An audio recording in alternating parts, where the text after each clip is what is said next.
Bradford, not a body within 10 yards, lofting down the sideline for Johnson, and he is leveled by Major Wright. Big fires, intercepted off the hands of Briggs to Major Wright. And the pass is intercepted at the 37-yard line by Major Wright. And Wright is inside the 10-yard line, skirts the sideline. Touchdown. And welcome back to the Section 111 podcast. I'm your host, TJ Shoemaker, and I've got a very special guest with me here today that I'm really excited about having on. I'm joined by former University of Florida safety and former Chicago Bear, Major Wright. Major, how you doing today? I'm doing pretty good, man. Thank you for having me on. Man, no problem. I'm so excited to get you on. You and I were just kind of talking before we came on, just about the past and about your days at Florida, and just kind of reminiscing. And it's good to talk about those memories, but kind of get it from your perspective. It's really cool to hear. Yeah, because you're getting the real insight. Like I make it. Because I was there, so, I get to tell you from my perspective of how things was and, how I felt in those moments. So, yeah, it's a really cool thing, honestly. For sure, man. So, Major, I kind of starting out, I wanted to go back to your days at Florida. And first off, in the 2007 season, you were named a freshman All-American. And then moving ahead to your sophomore campaign in 2008, you guys obviously went on to win a national championship, but that season wasn't always, a positive. You guys really had to overcome some adversity along the way. So if the listeners remember right, that season, you guys had a 1-point home loss against Ole Miss. Just kind of talk about the demeanor of the team going into that game, and then also the demeanor following that game throughout the rest of the season. Well, from 2007, my freshman year, we lost 4 games. So that whole off season, going into 2008 season, it was brutal. Man, we worked our butts off, man. We worked like we never worked before. It was crazy, man. Like the training was on a whole nother level. So, like, obviously, we went into that season, with a whole different mentality. Having success early in the season, and then building up to that Ole Miss game. We just we kind of took them for granted. We knew what we had, but it's just we kind of took it lightly. We didn't take that game as serious, and went out there and got punched right in our mouths. But I think, honestly, that we needed that. We needed that humbleness. We needed to be humble early in the season because, at the end of the day, look what we ended up doing. Look what we ended up accomplishing. We still made our goal. We did want to go undefeated and win a national championship. We missed that, but at the end of the day, man, we still ended up winning a national championship. And that's our main goal each and every year. Try to win a national championship. But I really think that Ole Miss loss kind of made us, it molded us, it shaped us to go out there and prove to the country that, listen, we are the number one team and nobody can mess with us. Absolutely, and I truly don't think that you guys end up winning a national championship without that loss. I think, whether it be Tebow's infamous promise speech or whatever was said in the locker room afterward, something stemmed from that loss to Ole Miss. And like I said, I think without that loss, you guys don't win a national championship. So it's almost like it was destined to be that you guys lost that game. But obviously you did get the national championship. So that's all that matters. Yeah, we needed that. We for sure needed that. Major, looking back on your college career, do you have like a favorite play or a memory that really sticks out? I don't just have one. I honestly have a few of them, man. And Yeah, sure, share them. Playing in the national championship game, that I made the hit on the third play of the game. Yeah. That's a really huge one. That's a huge one that, everybody, it kind of made everybody, know me for my hitting, but I've always been, the person that was going, light you up if you came across the middle. You coming down here. It didn't matter who you was. It could have been my mama, out there in the field. I'm a hitter, and that kind of like put spotlight on, what I was really good at, But even my freshman year, man, going into to the season when we in camp, and like we wasn't even in full pass. We had shoulder pads and helmets on, and one practice I end up the first practice with shoulder pads and helmets, I ended up coming downhill and I ended up hitting Chris Rainey really, really hard, and I ended up shutting down practice. After the hit, everybody was like, woo, woo. We all got in a circle, and, everybody throwing water, and Urban Meyer ended up calling practice, early because of my hit. So I think that was like one of the like probably it's up there with the national championship because, I ended up calling practice up, as a freshman. Not many freshmen, make impact like that early. Right. And I was the first freshman to get my stripe removed from my helmet. Yeah. Anyone who knows Urban Meyer and, what he's about, getting that stripe removed is a major honor. So, congrats to you. And that's big time. Yeah. Thank you, man. Thank you. I actually know what play in practice you're talking about because someone was videoing it and it's out there on YouTube. You can go find it. But yeah, you definitely cracked Chris Rainey coming downhill. So it was a pretty good hit. And like you said, the one against Oklahoma, I think that really put the country on standby as they found out who Major Wright was. Yep. Yeah. Other than the national championship, is there a particular game that really sticks out in your mind?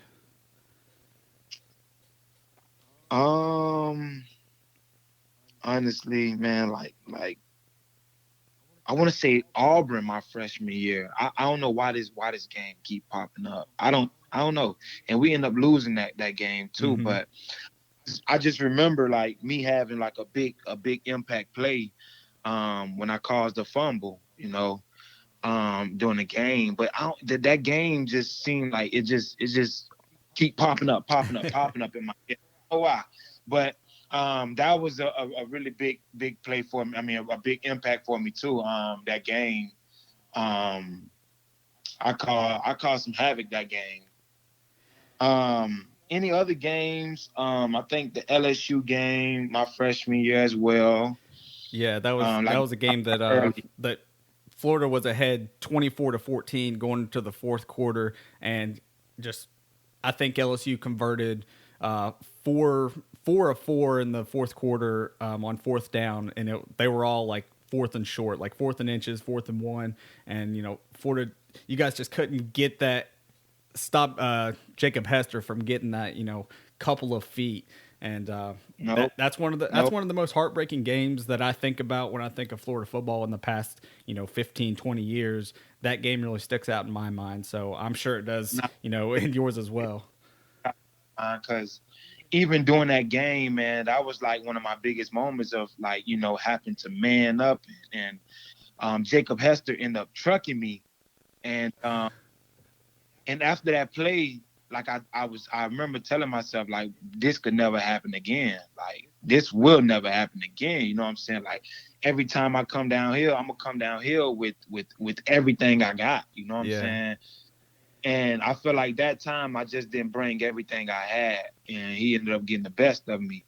But I think that kind of like switched my mentality as well, man. So like, man, listen. This can't happen, you know what I'm saying? Like this, if I'm gonna be known for a hitter, this can't be happening. Yeah, for sure. But that game definitely stuck out to me, man. That LSU game my freshman year. Yeah, I mean, regardless of the loss, I mean, it's still good times, and it's great to reminisce on moments like that. Mm-hmm. Major, you played in the NFL for 7 seasons with the Chicago Bears and the Tampa Bay Buccaneers. First off, I wanted to ask you, do you realize that your first career interception was against Michael Vick? Did you know that? Yeah, I I just put that up on my Instagram not too long ago. Did My you? story. Yeah, I put it on my story timeline. Oh, and it's on my Twitter. It's on my Twitter as well. Yeah, my first pick was against Michael Vick. Man, that's pretty cool. Well, like, what was that moment like for you? Like, it's one thing to get your first interception, but it's another to do it against a guy of that caliber and against a guy that has transcended football, forever. So, what was that like? Man, against the GOAT. You know what I'm saying? Like, he is the GOAT. You know what I'm saying? It was a very proud moment. Picking off Vic, somebody I watched, somebody I seen, like, growing up, doing this thing, like, being the best player at his position. Right. Seeing this guy and actually having the opportunity to play against him, it's like dreams come true.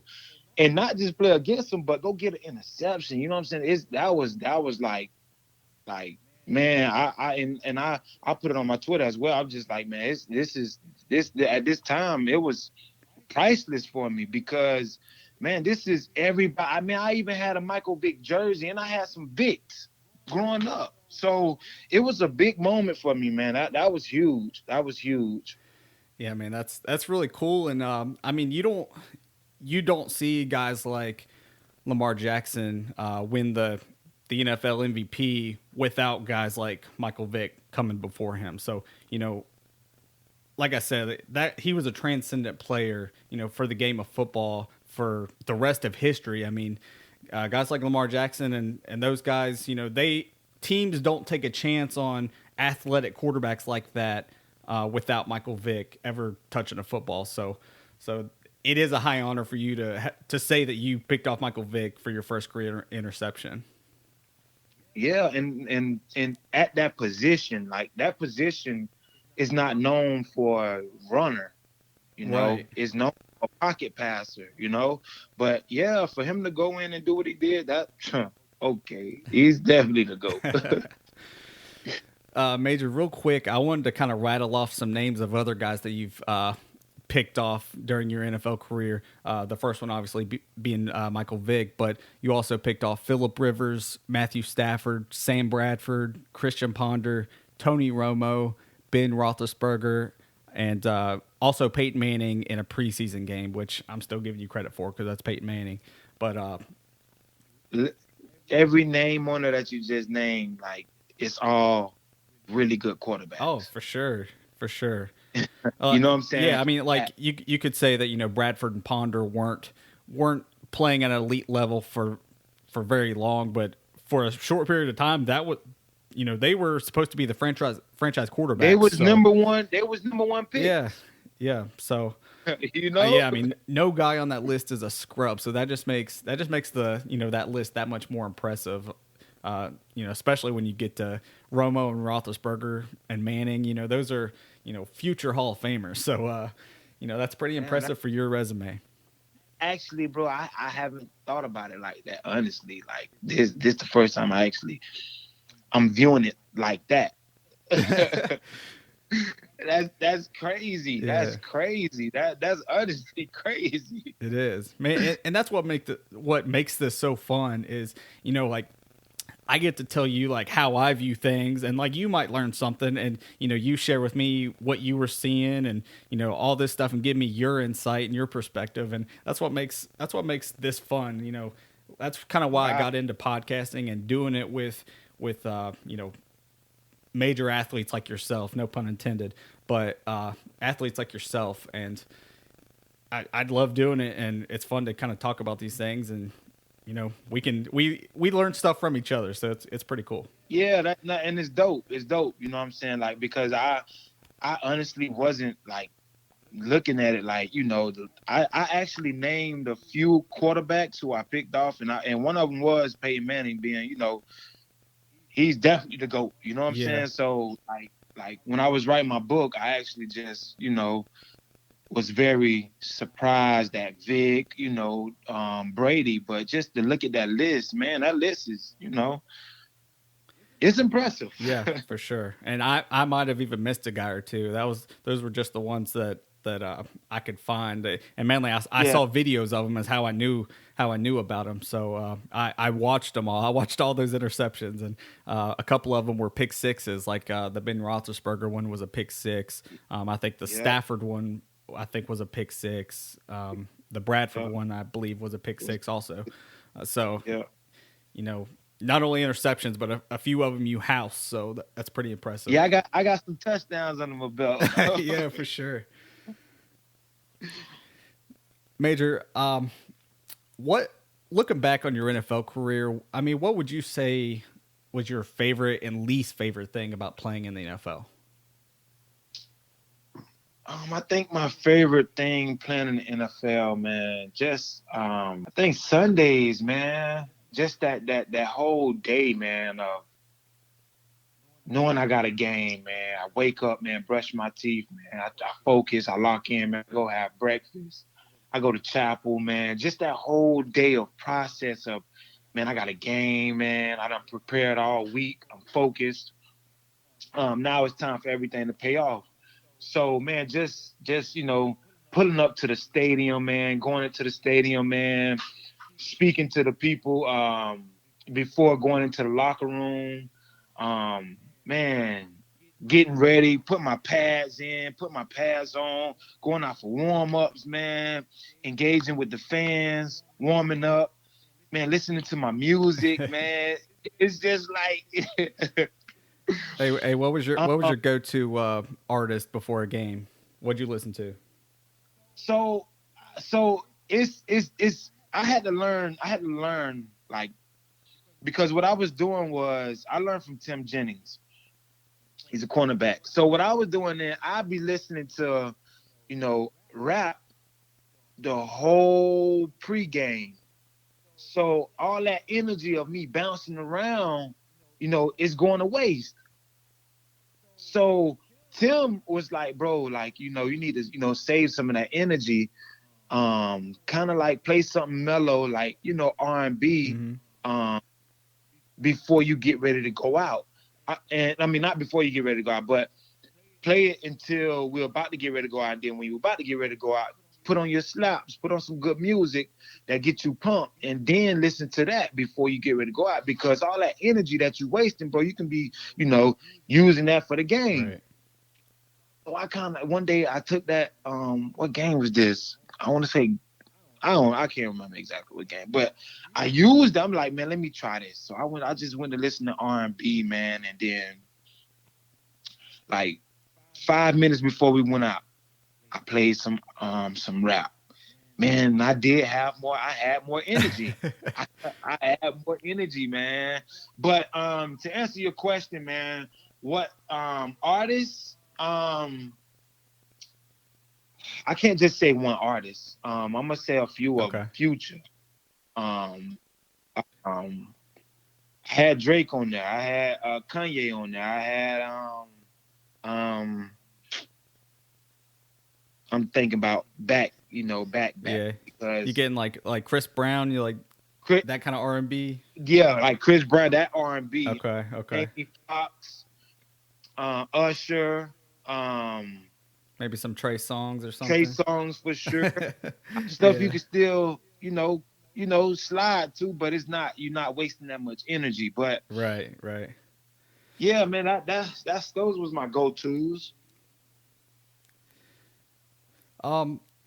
So like, as far as like your least favorite thing about playing in the NFL, what would you say it is? This is something that I feel like a lot of fans really don't, get that perspective. Like, they see people making Pro Bowls and winning Super Bowls, but they really don't see the downside of playing in the NFL. So what would you say was your least favorite thing about your time in the NFL?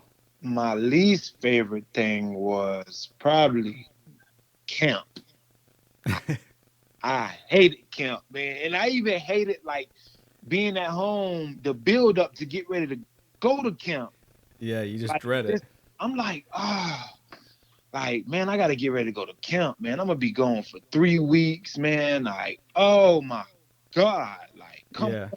You know what I'm saying? So just that build up is just, it's ugly. I just didn't like that. I ain't like Yeah. Bill. Well, and for camp in the NFL, you guys Yeah. traveled to different cities, right? Like you traveled to a different city. It's not like you were, doing camp in Chicago or in No, Tampa we Bay. went to Like you Bourbon. were. Yep, we went to Bourbonnais.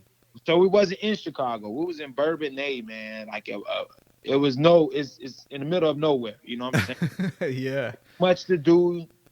We out of college, and it's not good. It's not. Yeah. That whole process is not good. I hated it. Yeah. I went to a Bengals training camp one year. It was actually Bubba Caldwell's his rookie season with the Bengals. It was somewhere in Kentucky. I don't even remember where they held it, but I went up to that and actually got an autograph from Bubba himself. So that was pretty cool. I just watched him at Florida and knew a lot about him, and I was excited for him to be a Bengal because I'm a big Bengals fan. But he bounced around in the NFL a little bit too, and I know he played. He was pretty successful for the Broncos there for a while. I know when like Tebow and Peyton were out there during those years. That time he was having a pretty good career at that point. So, but yeah, that experience of going to training camp as a fan was actually pretty cool. But it's cool, also cool to hear that from your perspective how bad it sucked. So Yeah, it's really bad, man. And then meetings and stuff so long. It's crazy. Well, Major, you had a fantastic career in football, and congrats on that. But you're actually doing some pretty cool stuff, with life after football. And your latest accomplishment is you're now the author of a book. So you wrote Major Payne: Confessions of a Smash Mouth Safety.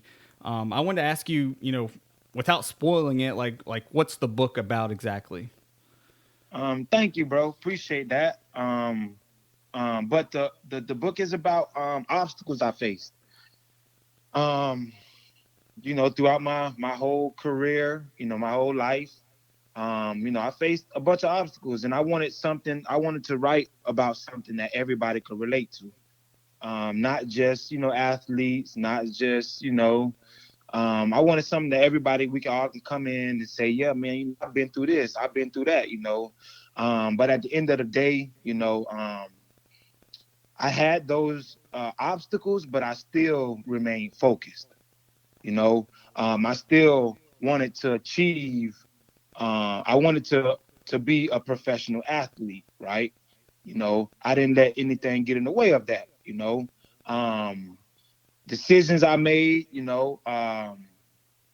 they affected me, and like my biggest obstacle was the transition, from football to real world, you know. Um, so I think like with that, I feel like everybody really could understand, being at a period in a life where you just don't know what to do. You confused, you lost, you don't understand, what's next. I feel like everybody has that type of transition, even if things may have went smooth at this job, but maybe this job may have laid you off, and now it's time to figure something else out.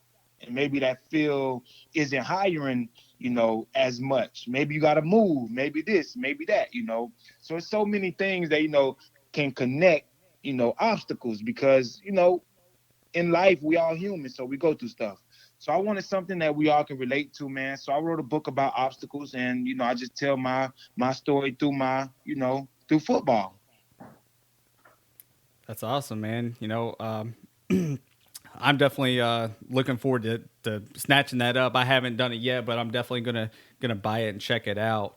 But if you don't mind me asking, like who or what really inspired you to sit down and say, all right, I'm gonna write a book? Man, my ex-girlfriend, Leisha Fox, big shouts out to her. She man, we was having a good conversation January 23rd, 2019. And she has her own consulting company. And we were just inspiring each other, saying what we got going on, what we want to do. And in the middle of our conversation, she was just like, Mitch, I think you should write a book. And at that time, I was reading The 15 Invaluable Laws of Growth by John Maxwell. And in this book, he mentioned, like, if you want to accomplish something, like if you want to do something, act on it now, because if you wait, it'll never happen. Along those lines, it's not, quoted, but along. Right. But so I took that time to like try to use that, and I told her, I was like, you know what, Isha, I think I should write a book too. I think I'm gonna write a book. So we got off the phone. I went upstairs, pulled out a pad and pulled out a pen, and I started naming 5 chapter names that I wanted my book to have in it, right?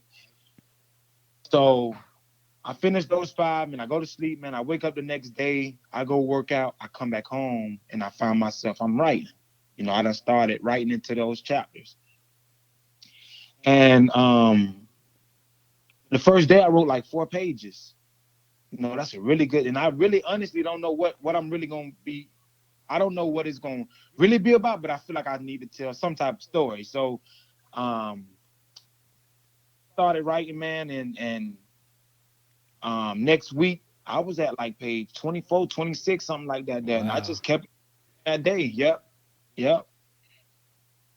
All from, my ex-girlfriend just, inspired me. And I think, that was big. That was huge, For sure, yeah. I went from hating to read and hating to write, honestly, to reading every morning now, to writing my own book. Like I was never the best reader, and I'm not the best reader now, but I had to go back and learn the fundamentals of reading, man, and like go back to my old days, you know what I'm saying? Right, to relearn, everything, because I was taking school for granted. I didn't, I was playing around like at first, I was playing around with my school and not taking it as serious, thinking that, sports gonna be my way out. But at the end of the day, man, after sports, man, you have to figure something out. Like, you know what I'm saying? Like, you can't play that sport all your life. You know what I'm saying? And like, that's why I want to go around, and educate, our kids, to let them know my story, about how it affected me, not learning as much, because once football was done, I was done. You know what I'm saying? But I had to relearn everything, man, and train myself and put myself back into that mode to where it's like, okay, like, listen, Major, you're more than just an athlete, You're a smart guy, you're a loving guy, you love people, you love this, you know what I'm saying? How can you put this in some type of form to, be able to deliver a message to people and get them to understand? So it's just I just want to be able to, give back to people, man, and the kids, and get them to understand that it is more to life than just sports. And if anybody going through anything, in life, any obstacles that they're going through, I want to be able to shine that light on them to let them know that they can do whatever it is that they want to do. You know what I'm saying? So that's where my book, it can help athletes, and it can help, just, a regular 9-to-5 person. Yeah, that's good stuff, man. And I agree 100% with what you're saying. After sports, what do you have left? At the end of the day, it's going to be your education and your occupation. Sports isn't going to be there at the end of the day, so you do have to fall back on something else. And I'm glad that you're doing what you're doing, and really trying to shed some light on that with some other athletes, because I guarantee every kid right now, every recruit or freshman on a college campus right now thinks that they don't need their education, and that they're just going to go to the NFL or whatever it is they're going to do, and that's going to be it. But there's going to be a time where they're going to have to really face the music and grow up a little bit and realize that sports isn't everything. As much as we love it, I love sports, and I'm sure you do too, but sports isn't everything at the end of the day. And, family and our jobs and education is the most important thing at the end of the day. Yep. Major, could you tell the listeners where they can find your book to purchase? You guys can find my book at majorwright.com. My pre-sales ends this Friday. It ends this Friday, but my book drops July 1st. Like all my social media, is LilMade21, my Instagram, my Twitter. My Facebook is Major Wright. And my YouTube now, I'm about to get ready to start putting out there. My YouTube, I'm going to start showing all the behind the scenes stuff. And I actually want to get this turned into a movie. So I'll be doing cool. a lot. Yeah, man, I'll be doing a lot on my YouTube. So my YouTube is Major Wright. Type that in, y'all subscribe. And yeah, it's going to be a fun journey. Yeah, man, it sounds like it. And I do appreciate you coming on and sharing your insight and personal experiences and, giving myself and the listeners, a new perspective on everything, on college, NFL, your career as a whole, and some insight to your book. I do appreciate it. And I'm definitely going to check the book out. And, I hope if a couple of the listeners do as well. But I'll definitely be sure to let you know what I think of the book and everything, and I'll send you a message and let you know. But I do appreciate you coming on. Okay, appreciate that, bro. No problem. That was former Division I and NFL safety Major Wright joining me here on the Section 111 podcast. I'd like to thank Major for coming on and sharing his experiences and giving us some insight to his book and to his playing career and everything. So be sure to go to majorwright.com and purchase his new book, Major Pain, Confessions of a Smash Mouth Safety.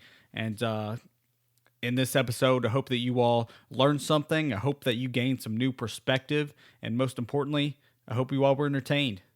But thanks for tuning into this edition of the Section 111 podcast.